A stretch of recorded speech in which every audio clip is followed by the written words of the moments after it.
ಅಪಾರ ತಿಳುವಳಿಕೆಯನ್ನು ಹೊಂದಿರುವಂತಹ ಜಗದ್ಗುರುಗಳಾದ ಶಂಕರಾಚಾರ್ಯರ ಅನುಯಾಯಿಗಳು ಆಗಿರುವಂತಹ ಶ್ರೀ ಚೈತನ್ಯ ರಾಜಾರಾಮ ಕ್ಷೇತ್ರ ಶಿರಳಗಿ ಸಿದ್ದಾಪುರದ ಪರಮ ಪೂಜ್ಯ ಶ್ರೀ ಬ್ರಹ್ಮಾನಂದ ಭಾರತಿ ಸ್ವಾಮೀಜಿಯವರ ಆಶೀರ್ವಚನ ಇದೀಗ.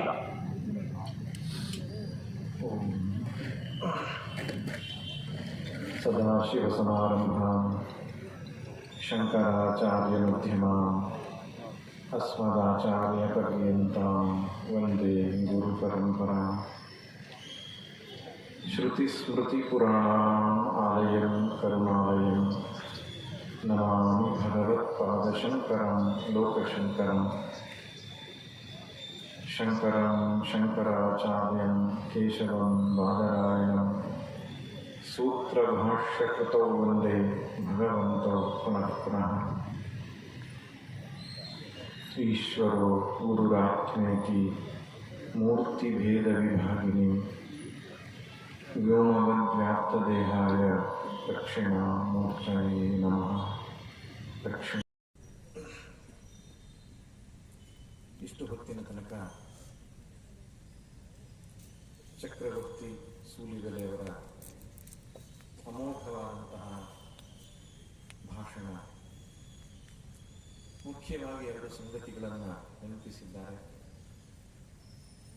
ಒಂದು ಧರ್ಮದ ಬಗ್ಗೆ ಅಭಿಮಾನ, ಇನ್ನೊಂದು ರಾಷ್ಟ್ರದ ಬಗ್ಗೆ ಅಭಿಮಾನ. ದೇಶಭಕ್ತಿ, ಧರ್ಮಭಕ್ತಿ ಈ ಎರಡನ್ನ ಕಾಪಾಡಿಕೊಳ್ಳಬೇಕು ಎನ್ನುವುದನ್ನು ನಾನು ನೆನಪಿಸಿದ್ದಾರೆ. ನನಗೆ ಒಂದು ಘಟನೆ ನೆನಪಿಗೆ ಬರುತ್ತದೆ. ಸ್ವಾಮಿ ರಾಮತೀರ್ಥರು ಅಂತ ಬಹಳ ದೊಡ್ಡ ಜ್ಞಾನಿಗಳಿದ್ದರು. ಸ್ವಾಮಿ ವಿವೇಕಾನಂದರ ಹಾಗೆ ವಿದೇಶಕ್ಕೆ ಹೋಗಿ ನಮ್ಮ ಸನಾತನ ಧರ್ಮದ ಹಿರಿಮೆಯನ್ನ ತಿಳಿಸಿದಂತಹ ಸಂತರು in the roots of God realisation ಎನ್ನುವ ಪುಸ್ತಕಗಳನ್ನ ಬರೆದಿದ್ದಾರೆ.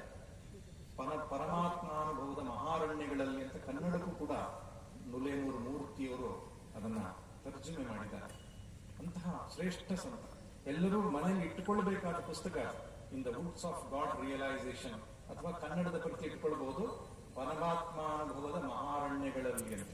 ಅತ್ಯಂತ ಸರಳವಾದ ತರ್ಕಬದ್ಧವಾದ ಶೈಲಿಯಲ್ಲಿ ಭಾರತೀಯ ಚಿಂತನೆಯನ್ನ ಅವರು ಉಪನ್ಯಾಸ ಮಾಡಿರ್ತಕ್ಕಂತಹ ಮಹಾಮೇಧಾವಿಯವರು.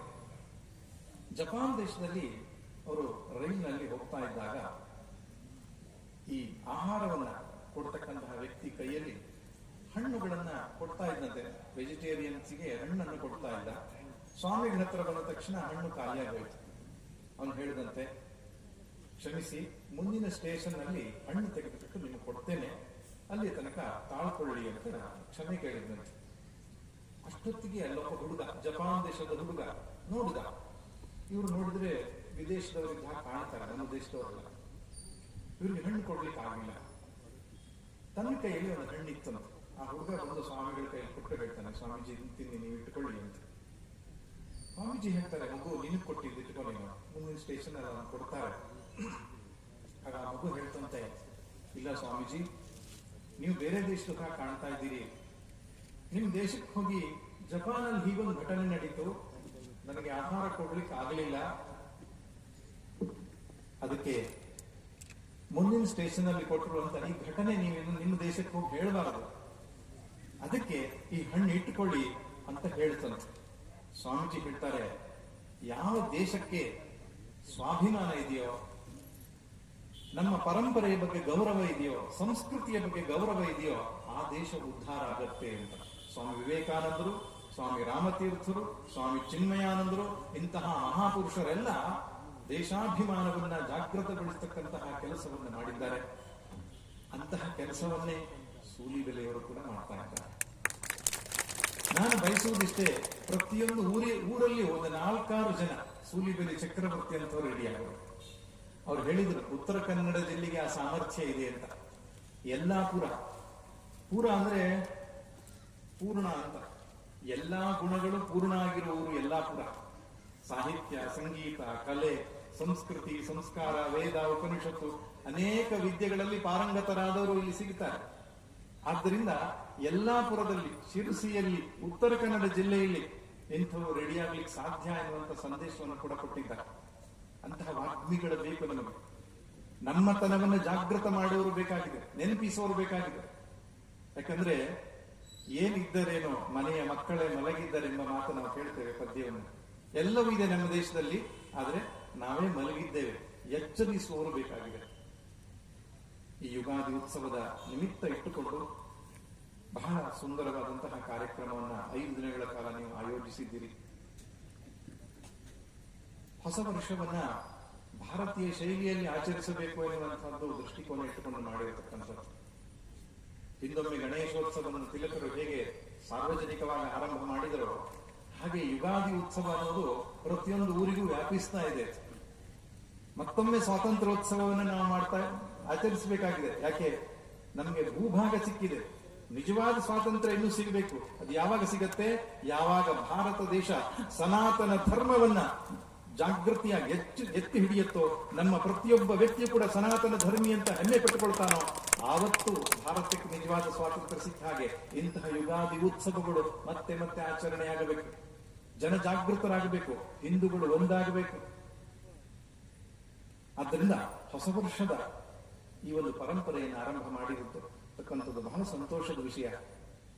ನೋಡಿ, ಈ ಯುಗಾದಿ ಉತ್ಸವ ಅನ್ನುವಂಥದ್ದು ಪ್ರಾಕೃತಿಕವಾಗಿ, ಆಧ್ಯಾತ್ಮಿಕವಾಗಿ, ಧಾರ್ಮಿಕವಾಗಿ, ಸಾಂಸ್ಕೃತಿಕವಾಗಿ, ಪೌರಾಣಿಕವಾಗಿ ಅನೇಕ ದೃಷ್ಟಿಕೋನದಿಂದ ಜನವರಿ 1ಕ್ಕಿಂತ ವಿಶಿಷ್ಟವಾದದ್ದು. ಜನವರಿಯಲ್ಲೇ ವರಿ ಇದೆ, ಆದರೆ ಯುಗಾದಿಯಲ್ಲಿ ಪ್ರತಿಯೊಂದು ಕೂಡ ತುಂಬಾ ವಿಶೇಷವಾದ ಸಂಗತಿ ಇದೆ. ಒಂದು ಪ್ರಾಕೃತಿಕವಾದ ಬದಲಾವಣೆ ಇದೆ, ಹೊಸತನ ಇದೆ, ಅದು ಒಂದು ಸಂಗತಿ. ಇನ್ನೊಂದು, ಶ್ರೀರಾಮಚಂದ್ರನು ರಾವಣನನ್ನ ಸಂಹರಿಸಿ ಲಂಕೆಗೆ ಹಿಂತಿರುಗಿದಂತಹ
ಐತಿಹಾಸಿಕವಾಗಿ 2 ಘಟನೆಗಳು ನಡೆದಂತಹದ್ದು.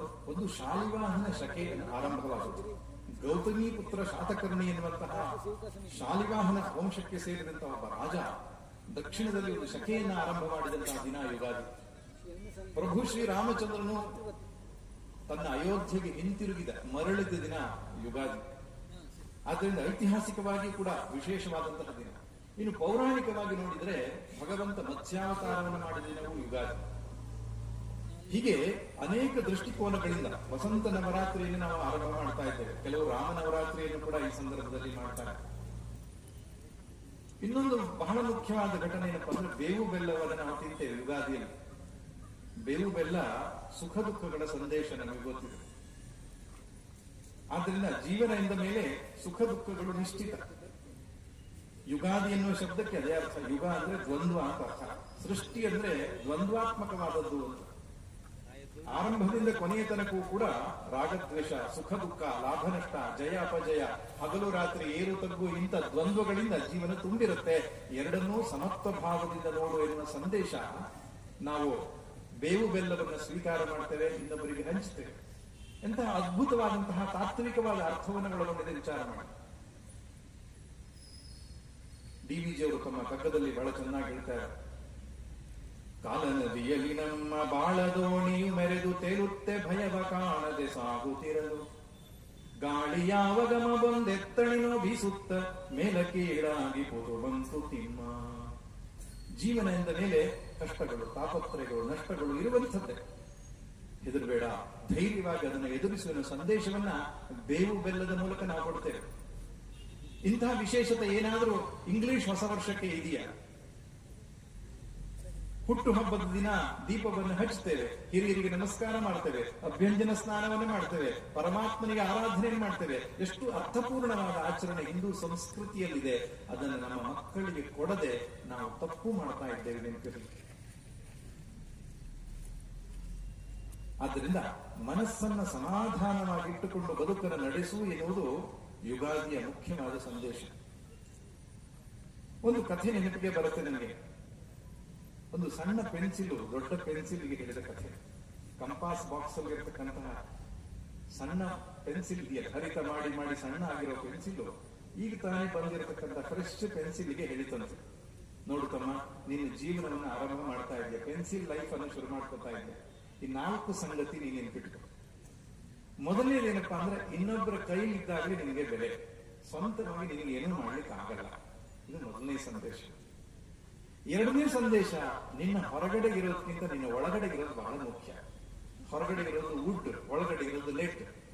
ಆ ಹೊರಗಡೆ ಇರುವ ಮರದ ಭಾಗಕ್ಕಿಂತ ಒಳಗಡೆ ಇರುವ ಸೀಸದ ಭಾಗ ಬಹಳ ಮುಖ್ಯ. ಅದ್ರ ಬಗ್ಗೆ ಎಚ್ಚರ ವಹಿಸುವಂತ. ಮೂರನೇ ಸಂದೇಶ ಹೇಳುತ್ತಂತೆ, ನೀನು ಮೊಂಡಾದಾಗ ಹರಿತ ಮಾಡ್ತಾ ಇರ್ತಾರೆ. ಅವಾಗ ಮೊಂಡಾಗ್ತೀಯ, ಶಾರ್ಪ್ನರ್ ಇಟ್ಕೊಂಡು ಹರಿತ ಮಾಡ್ತಾ ಇರ್ತಾರೆ. Be ready for this. ನಾಲ್ಕನೇ ಸಂಗತಿ ನೆನಪಿಟ್ಕೋ, ಬರೀವಾಗ ಒಮ್ಮೊಮ್ಮೆ ತಪ್ಪತ್ತೆ, ಹಿಂದ್ಗಡೆಗೆ ಇರೇಸರ್ ಇಟ್ಟಿರ್ತಾರೆ, ರಬ್ಬರ್ ಇಟ್ಟಿರ್ತಾರೆ, ಅದರಲ್ಲಿ ಉಜ್ಕೋ, ಮತ್ತೆ ಸರಿಯಾಗಿ ಬರ್ಕೊಂಡು ಬಂದಕ್ಕೆ ಹೋಗು. ತಪ್ಪು ಅಂತ ಬೇಸರ ಮಾಡಬೇಡ. ಸಣ್ಣ ಪೆನ್ಸಿಲ್ ದೊಡ್ಡ ಪೆನ್ಸಿಲ್ಗೆ ಹೇಳಿದ 4 ಸಂದೇಶ ನಮಗೂ ಕೂಡ ಯುಗಾದಿ ಹಬ್ಬಕ್ಕೆ ಇದು ಅನ್ವಯಿಸುತ್ತೆ. ಮೊದಲನೇ ಸಂದೇಶ ಏನಪ್ಪಾ ಅಂದ್ರೆ, ಇನ್ನೊಬ್ಬರ ಕೈಯಲ್ಲಿದ್ದಾಗಲೇ ನಿನಗೆ ಬೆಲೆ ಅಂತ ಹೇಳಿದ್ರ ಅರ್ಥ ಏನು? ತೇನ ವಿನಾ ತೃಣಮಪಿ ನ ಚಲತಿ. ಭಗವಂತನ ಅನುಗ್ರಹವಿಲ್ಲದೆ ಒಂದು ಹುಲ್ಲು ಕಡ್ಡಿಯು ಕೂಡ ಸಂಚರಿಸಲಿಕ್ಕೆ ಸಾಧ್ಯ ಇಲ್ಲ, ಚಲಿಸಲಿಕ್ಕೆ ಸಾಧ್ಯ ಇಲ್ಲ. ಭಯಾದಸ್ಯಾದಗ್ನಿಸ್ತಪತಿ ಭಯಾತ್ತಪತಿ ಸೂರ್ಯ ಭಯಾದಿಂದ್ರಶ್ಚ ವಾಯುಶ್ಚ ಮೃತ್ಯುರ್ಧಾವತಿ ಪಂಚಮಃ. ಸೂರ್ಯ ಹುಟ್ಟುವುದು, ಚಂದ್ರ ಕೆಲಸ ಮಾಡುವುದು, ಭೂಮಿ ತಿರುಗುವುದು ಭಗವಂತನ ಅನುಗ್ರಹದಿಂದ ಎಂಬುದಾಗಿ ಶಾಸ್ತ್ರ ಹೇಳುತ್ತೆ. ಆದ್ದರಿಂದ ನಮ್ಮ ಜೀವನದಲ್ಲಿ ನಾವು ಏನೇ ಸಾಧನೆ ಮಾಡಿದ್ರೂ ಕೂಡ ಗುರು ಹಿರಿಯರ ಅನುಗ್ರಹ, ಪರಮಾತ್ಮನ ಅನುಗ್ರಹ ಅದರಿಂದ ಸಾಧ್ಯವಾಗಿದೆ ಎನ್ನುವ ವಿನಯ, ನಿರಹಂಕೃತಿ ನಮ್ಮ ಜೀವನದಲ್ಲಿ ಬರಬೇಕು. ಆಂಜನೇಯ ಸ್ವಾಮಿಯಿಂದ ಕಲಿಯಬೇಕಾದ ಮುಖ್ಯ ಗುಣ ಇದೆ. ಎಷ್ಟು ಸಾಮರ್ಥ್ಯ, ಎಷ್ಟು ವೀರ್ಯ, ಎಷ್ಟು ಬುದ್ಧಿ ಅವನದ್ದು. ಆದರೂ ಶ್ರೀರಾಮಚಂದ್ರನ ಪಾದಪದ್ಮಗಳಲ್ಲಿ ಶರಣಾಗಿ ಕೊಡುತ್ತುಕೊಂಡಿದ್ದಾನೆ. ಘನ ತತ್ವ ಒಂದಕ್ಕೆ ದಿನರಾತ್ರಿ ಮನಸೋತು ನೆನೆಯದಿನೊಂದೊಂದೆಲ್ಲ ನೀಡುತ್ತದರ ಅನುಸಂಧಿಯಲಿ ಜೀವ ಭಾವವನ್ನು ಮರೆಯುವುದು ಹನುಮಂತನುಪದೇಶ ಮಂಕುತಿಮ್ಮ. ತಾನು ಸಣ್ಣವನು, ಪ್ರಭು ದೊಡ್ಡವನು, ನಾನು ಇಲ್ಲ ನೀನೇ ಎಲ್ಲ ಎಂತಕ್ಕಂತಹ ಭಾವನೆಯಿಂದ ವಿನೀತನಾಗಿ ಭಗವಂತನಿಗೆ ಶರಣಾಗಿ ಬಾಳುವುದು ಮೊದಲನೇ ಸಂದೇಶ. ಸಣ್ಣ ಪೆನ್ಸಿಲ್ ದೊಡ್ಡ ಪೆನ್ಸಿಲ್ಗೆ ಕೊಟ್ಟಿದೆ. ಇನ್ನು ಎರಡನೇ ಸಂದೇಶ ಹೇಳುತ್ತೆ, ಹೊರಗಡೆ ಇರೋದಕ್ಕಿಂತ ಒಳಗಡೆ ಇರೋದು ಮುಖ್ಯ ಅಂತ. ನಾವು ಸಾಮಾನ್ಯವಾಗಿ ದೊಡ್ಡ ಮನೆ ಕಟ್ಟುವಂಥದ್ದು, ದೊಡ್ಡ ಕಾರ್ ತೆಗೆದುಕೊಳ್ಳುವಂಥದ್ದು, ಶ್ರೀಮಂತರ ಹಾಗೆ ಕಾಣುವಂಥದ್ದು ಬಹಳ ಮುಖ್ಯ ಅಂತ ಭಾವಿಸ್ತೇವೆ. ಆದರೆ ಮುಖ್ಯವಾದದ್ದೇನು? ಆಂತರಿಕ ಶಾಂತಿ, ನೆಮ್ಮದಿ, ತೃಪ್ತಿ, ಪೂರ್ಣತೆ, ಸದ್ಗುಣ, ಸದಾಚಾರಗಳು ಇದು ಜೀವನದಲ್ಲಿ ಬಹಳ ಮುಖ್ಯ ಆಗುತ್ತೆ. ಪ್ರಭು ಶ್ರೀರಾಮಚಂದ್ರ ಶಬರಿಯನ್ನ ಗೌರವಿಸುವಾಗ ಬಹಳ ಸುಂದರವಾಗಿದ್ದಾಳೆ ಅಂತ ಗೌರವಿಸಲಿಲ್ಲ. ತುಳಸಿ ರಾಮಾಯಣದ ಪ್ರಕಾರ ಆಕೆಗೆ ಭಾಮಿನಿ ಅಂತ ಕರೀತಾನೆ ರಾಮಚಂದ್ರ, ಅತಿ ಸುಂದರಿ ಅಂತ. ಆಕೆ ಶರೀರ ನೋಡಿದ್ದಲ್ಲ, ಆಕೆಯ ಅಂತಃಕರಣ, ಮನಸ್ಥಿತಿಯನ್ನು ನೋಡಿದ್ದು. ಆದ್ದರಿಂದ ಪ್ರಾಚೀನರು ಹೇಳಿದರು, ಸಹಿ ಭವತಿ ದರಿದ್ರೋ ಯಸ್ಯ ತೃಷ್ಣಾ ವಿಷಾದ ಮನಸ್ಸಿ ಚ ಪರಿತುಷ್ಟೇ ಕೋರ್ಥವಾನ್ಕೋ ದರಿದ್ರ. ಮನಸ್ಸಿನಲ್ಲಿ ಸಮಾಧಾನ, ಶಾಂತಿ, ನೆಮ್ಮದಿ ನೆಲೆಸಿದರೆ ಅವನೇ ನಿಜವಾದ ಶ್ರೀಮಂತ ಅಂತ. ಆದ್ದರಿಂದ ಹೊರಗಡೆಯ ಆಡಂಬರಕ್ಕೆ, ಹೊರಗಡೆಯ ತೋರಿಕೆಗೆ ಪ್ರಾಮುಖ್ಯತೆಯನ್ನು ಕೊಡುವವರಲ್ಲ ಸನಾತನಿಗಳಾದ ನಾವು. ಆಂತರಿಕ ಶಾಂತಿ, ನೆಮ್ಮದಿಗೆ ಪ್ರಾಧಾನ್ಯತೆಯನ್ನು ಕೊಡುವವರು. ಅರ್ಧ ನಿತ್ಯ ಭಜನೆ, ಪೂಜೆ, ಧ್ಯಾನ ಮುಂತಾದಂತಹ ಸಾಧನೆಗಳಿಂದ ಮನಸ್ಸನ್ನ ಪ್ರಶಾಂತವಾಗಿ ಇಟ್ಟುಕೊಳ್ಳತಕ್ಕಂತಹ ಪ್ರಯತ್ನ ಸನಾತನ ಧರ್ಮ. ಮೂರನೇ ಸಂಗತಿ ಪೆನ್ಸಿಲ್ ಹೇಳಿದ್ದು, ಪೆಟ್ಟುಗಳು ಬೀಳುತ್ತೆ, ನಷ್ಟಗಳಾಗತ್ತೆ, ಹೆದರಬೇಡ. ಎದೆಗಟ್ಟಿ ಎದೆಗಟ್ಟಿ ಎದೆಗಟ್ಟಿ ಎನ್ನುತ್ತಿರು ಪದಜಾರಿ ಬಿದ್ದಂದು ತಲೆ ತಿರುಗಿದಂದು ಬದುಕೇನು ಜಗವೇನು ದೈವವೇ ನೆನಿಪಂದು ಅದಿರದೆದೆಯೇ ಸಿರಿಯೋ ಮಂಕುತಿಮ್ಮ. ಸತ್ತೆನೆಂದೆನ ಬೇಡ, ಸೋತೆನೆಂದೆನ ಬೇಡ, ಬತ್ತಿತೆನ್ನೋಡು ಸತ್ವ ಊಟೆಯನ ಬೇಡ. ಸ್ವಾಮಿ ವಿವೇಕಾನಂದರು ಕಾಶಿಯ ಬೀದಿಯಲ್ಲಿ ನಡ್ಕೊಂಡು ಹೋಗ್ತಾ ಇದ್ರಂತೆ. ಒಂದಿಷ್ಟು ಮಂಗಗಳು ಅಟ್ಟಿಸಿಕೊಂಡು ಬಂದವು ಅವರನ್ನು. ಹೆದರ್ಕೊಂಡು ಓಡಿದರು ಸ್ವಾಮೀಜಿ. ಅವಾಗ ದೂರದಲ್ಲಿ ಇನ್ನೊಬ್ಬ ಸನ್ಯಾಸಿ ನಿಂತುಕೊಂಡು ಹೇಳ್ತಾರಂತೆ, ಸ್ವಾಮೀಜಿ ಓಡಬೇಡಿ, ಎದುರಿಸಿ ನಿಲ್ಲಿ ಅಂತ. ಅವ್ರು ಮುಷ್ಟಿ ಕಟ್ಟಿದ್ರು, ಒಂದೆರಡು ಹೆಜ್ಜೆ ಮಂಗಗಳ ಕಡೆಗೆ ಧಾವಿಸಿದ್ರು. ಏನಪ್ಪ ಇವನು ನಮ್ಮ ಕಡೆಗೆ ಬರ್ತಿದ್ದಾನೆ ಅಂತ ಮಂಗಗಳು ಹೆದರು ದಿಕ್ಕಾಪಾಲಾಗಿ ಓಡೋದು. ಸ್ವಾಮೀಜಿ ಹೇಳ್ತಾರೆ, ನನ್ನ ಜೀವನದಲ್ಲಿ ಕಲಿತಂತಹ ಬಹಳ ಮುಖ್ಯವಾದ ಪಾಠ ಏನಪ್ಪಾ ಅಂದ್ರೆ, ಹೆದರಬೇಡ, ಎದುರಿಸಿ ನಿಲ್ಲು. ಆದ್ದರಿಂದ ಜೀವನದಲ್ಲಿ ಕಷ್ಟಗಳು ನಷ್ಟಗಳು ಬಂದಾಗ ಹೆದರಿ ಪಲಾಯನ ಮಾಡಬಾರದು. ಅರ್ಜುನನು ಕೂಡ ಯುದ್ಧರಂಗದಿಂದ ದೂರ ಹೋಗಬೇಕು ಅಂತ ಬಯಸಿದ್ದ. ಕೃಷ್ಣ ಹೇಳ್ತಾನೆ, ಇಲ್ಲಪ್ಪ, ನೀ ದೂರ ಹೋದ ಮಾತ್ರಕ್ಕೆ ಕಷ್ಟಗಳು ದೂರ ಆಗಲ್ಲ. ಪರಿಸ್ಥಿತಿಯನ್ನ ತಪ್ಪಿಸಿಕೊಂಡು ಹೋಗೋದಲ್ಲ, ಪರಿಸ್ಥಿತಿಯಲ್ಲಿ ಗಟ್ಟಿಯಾಗಿ ನಿಂತುಕೊಳ್ಳಬೇಕು. ಬದುಕೊಂದು ಕದನವೆಂದಂಜಿ ಬಿಟ್ಟೋಡುವನು, ಕವಳವಾಗದುಳಿಯುವನೆ. ಎದೆಯ ನುಕ್ಕಾಗಿಸುತ್ತ ಮತಿಗದೆಯ ಪಿಡಿದು ನೀನ್ ಎದುರಲಿಲಿಯೊಲಿವ ಮಂಕುತಿಮ್ಮ. ಹೃದಯವನ್ನು ಗಟ್ಟಿ ಮಾಡಿಕೊಂಡು ಬದುಕನ್ನು ಎದುರಿಸಿಕೊಂಡು ಹೋಗಬೇಕು. ಕಷ್ಟ ಇಲ್ಲ ಅಂತ ಯಾರ ಜೀವನದಲ್ಲೂ ಇಲ್ಲ. ರಾಮನ ಜೀವನದಲ್ಲೂ ಕಷ್ಟ ಬಂದಿದೆ, ಕೃಷ್ಣನ ಜೀವನದಲ್ಲೂ ಕಷ್ಟ ಬಂದಿದೆ, ರಾಮಕೃಷ್ಣ ಪರಮಹಂಸರ ಜೀವನದಲ್ಲೂ ಗಂಟಲ ಕ್ಯಾನ್ಸರ್ ಬಂದಿತ್ತು. ಕಷ್ಟಗಳು ಪ್ರತಿಯೊಬ್ಬರ ಜೀವನದಲ್ಲಿ ಬರುವುದೇ. ಧೈರ್ಯವಾಗಿ ಎದುರಿಸಿಕೊಂಡು ಹೋಗೋದು ಯುಗಾದಿಯ ಸಂದೇಶ ನೆನಪಲ್ಲಿ. ಹನುಮಂತನಿಗೆ ಕೂಡ ಒಂದು ದಿವಸ ಬಂತಂತ ಯೋಚನೆ. ಸೀತಾದೇವಿಯನ್ನ ಲಂಕೆಯನ್ನೆಲ್ಲ ಹುಡುಕಿ ಸಿಗದಿದ್ದಾಗ ಹಿಂತಿರುಗಿ ಹೋಗೋದು ಬೇಡ, ಇಲ್ಲೇ ಆತ್ಮಹತ್ಯೆ ಮಾಡ್ಕೊಂಡು ಬಿಡೋಣ ಅಂತ. ಹನುಮಂತನಿಗೂ ಕೂಡ ಯಾರ ನೆನಪಾದ್ರೆ ನಮ್ಮ ಜೀವನೋತ್ಸಾಹ, ಕಮರಿದ ಜೀವನೋತ್ಸಾಹ ಮತ್ತೆ ಪುಟಿಯತ್ತೋ ಅಂಥ ಆಂಜನೇಯನ ಮನಸ್ಸಲ್ಲಿ ಬಂತು, ಇಲ್ಲೇ ವಿಷ ಕೊಡು ಬಿಡೋಣ, ಬೆಂಕಿಗೆ ಹಾರ ಬಿಡೋಣ, ಆತ್ಮಹತ್ಯೆ ಮಾಡಿಕೊಳ್ಳೋಣ. ಒಂದು ಕ್ಷಣ ಬಂತು. ಯಾಕೆ? ಹಿಂತಿರುಗಿ ನಾನು ಹೋಗಿ ಸೀತಾದೇವಿ ಸಿಗಲಿಲ್ಲ ಅಂತ ಹೇಳಿದ್ರೆ ರಾಮ ಬದುಕಿರಲ್ಲ, ಲಕ್ಷ್ಮಣ ಬದುಕಿರಲ್ಲ, ಕಪಿವೀರರು ರಾಮನ ಕಡೆಯವರು ಯಾರು ಬದುಕಿರಲ್ಲ. ಅದರ ಬದಲಾಗಿ ಅವನು ಬರ್ತಾನೆ ನಿರೀಕ್ಷೆಯಲ್ಲಿ, ಪ್ರತೀಕ್ಷೆಯಲ್ಲಿ ಸಮಯ ಕಳೆಯಲಿ, ನಾನು ಹಿಂತಿರುಗಿ ಹೋಗೋದು ಬೇಡ, ಇಲ್ಲೇ ಜೀವನ ಮುಗಿಸ್ಕೊಂಡು ಬಿಡೋಣ ಆಗ ಯೋಚನೆ ಮಾಡ್ತಾನೆ ಅವನು. ಹಾಗೆ ಯೋಚಿಸಬಾರದು, ಅದು ತಪ್ಪು. ಸಾಯಬಾರದು. ಯಾವನು ಬದುಕಿರ್ತಾನೋ ಒಂದು ದಿನ ಶುಭವನ್ನು ನೋಡ್ತಾನೆ, ಒಂದು ದಿನ ಒಳ್ಳೆಯದನ್ನು ನೋಡ್ತಾನೆ, ಜೀವನೋತ್ಸಾಹ ಕಳ್ಕೊಳ್ಳೋದಿಲ್ಲ. ಮತ್ತೆ ಹುಡುಕ್ತೇನೆ ಅಂತ ಹೇಳಿ ಲಂಕೆಯಲ್ಲಿ ಹುಡುಕದಾಗ ಗೊತ್ತಾಗತ್ತೆ, ಓಹೋ, ಅಶೋಕವನ ಒಂದು ಬಿಟ್ಟಿದ್ದೆ ನಾನು ಅಂತ. ಅಲ್ಲಿ ಸೀತಾದೇವಿ ಕಾಣ್ತಾರೆ. ಜೀವನದಲ್ಲಿ ಪೆಟ್ಟುಗಳು ಬಿದ್ದಾಗ, ಕಷ್ಟಗಳಾದಾಗ ಯೋಚನೆ ಬರುತ್ತೆ, ಸಾಕಪ್ಪ ಬದುಕು ಅಂತ. ಹಾಗೆ ಯೋಚನೆ ಮಾಡಬಾರದು. ಮತ್ತೆ ನಾವು ಧೈರ್ಯವನ್ನು ತೆಗೆದುಕೊಂಡು ಜೀವನದಲ್ಲಿ ಮುನ್ನುಗ್ಗಿದರೆ ಕಷ್ಟಗಳೆಲ್ಲ ಮಂಜಿನಂತೆ ಕರಗಿ ಹೋಗುತ್ತೆ. ಆದ್ದರಿಂದ ಕಷ್ಟಗಳು ಬರೋದು ಯಾಕೆ? ನಮ್ಮನ್ನ ಶಾರ್ಪ್ ಮಾಡ್ಲಿಕ್ಕೆ ಅಂತ. ಶಾರ್ಪ್ ಮಾಡೋದಂದ್ರೆ ನಿಮ್ಗೆ ಮುಂಡಾಗಿದ್ಯಾ?